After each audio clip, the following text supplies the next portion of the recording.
fabrikadan çıkan bir şeydir bu muhakkak. Atık. Abi atık atık.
Küçükçekmece'de yaşanan balık ölümleri son 2 gündür basında oldukça geniş bir şekilde yer almaya başladı.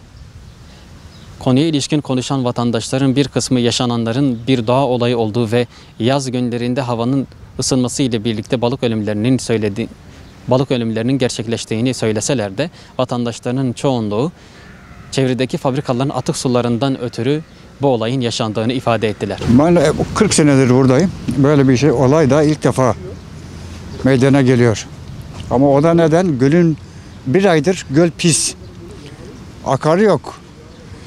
Arıtma tesisi arızalı, bakan yok. Ondan dolayı zehirlenme oluyor hayvanlarda. Altınşehir'den mesela fabrikalardan atıklar var. Sebep olan bütün bunlar hayvanların yaşamını kapatıyorlar. Gelip gölün kenarında rahat gezemiyorsun. Koku var. Koku olduğu için çoluk çocuk gezmeye istediğin saatte çıkamıyorsun. Ya bu şekilde bizi etkiliyor tabii ki halk olarak. Ben 40 yıldır buradayım. Küçükçekmece Su Ürünleri Kooperatifindeyim. Üyeyim oraya, denizciyim. Bu her sene göl, bu hava fazla ısındığı zaman ya yeşillenir, o mikroorganizma neymiş araştırıyorlar ondan. Ya da böyle işte 200 senede bir balık ölümleri oluyor. Ama ben onu şeye bağlıyorum. Şimdi bu had safhada yağmur yağdı ya. Bu Esenyurt'u sel basınca oranın suları falan hep göle aktı. Hala şu anda tatlı su var burada. O tatlı suyun etkisiyle olabilir. 8-10 senedir burada yürüyüş yaparım. İlk defa böyle bu kadar koku yaptığını gördüm. Ve sıkıntılı şu anda. Haliç kokusunun aynısı burada. Evet. Sizce sebebi nedir bunun? Yani Bilemiyorum, herhalde atık sular, fabrika suları kontrol edilemiyor. Büyük bir ihtimal o. Doğa olayı değil bu. Bu Frisköy'deki fabrika atıklarından dolayı. Ondan sonra bu Halkalı tarafından akan bir simsiyah bir dere var. Efendim fosfatikleri buraya akıtıyorlar.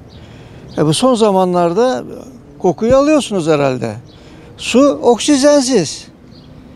Oksijeni öldürüyor. Leş gibi de kokuyor yani. ne oluyor? Hayvanlar boğuluyor yani. Suyun içinde boğuluyorlar. Yazık. Buna yetkililere buradan haber veriyorum. Yani bir an önce buraya el atmaları lazım. Filtre koyulmadık sonra, arıtma koyulmadıktan sonra imkanı yok, düzelme. Bakın binlerce balık yazık ölüyor. Kaç tür balık vardı burada? 80-90 tür balık vardı. Ben eski Küçükçekmeceliyim. Hepsi şu anda ölümden pençeleşiyorlar. Görmüşsünüzdür. Daha önce olmadı. Ben eski Çekmeceliyim. Benim teknem vardı. Zodyan vardı. Geçerdim, ben hiç öyle bir şey görmedim. Yok. Hiç böyle bir şey bugüne kadar rastlanmadı. Ben 30 senedir bu sahildeyim.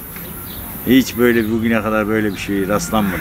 Zannedersem bu yağmurların işte bir yerlerden bir şey getirdi göle. Yoksa bu balıklar ölmezdi burada yani. Kesinlikle böyle bir şey olmadı. Vallahi yapılması gereken bizimle alakalı bir şey yok. Onu ancak bilir kişiler analiz edecek, bakacak, şey yapacak, neden oldu, niçin oldu yani.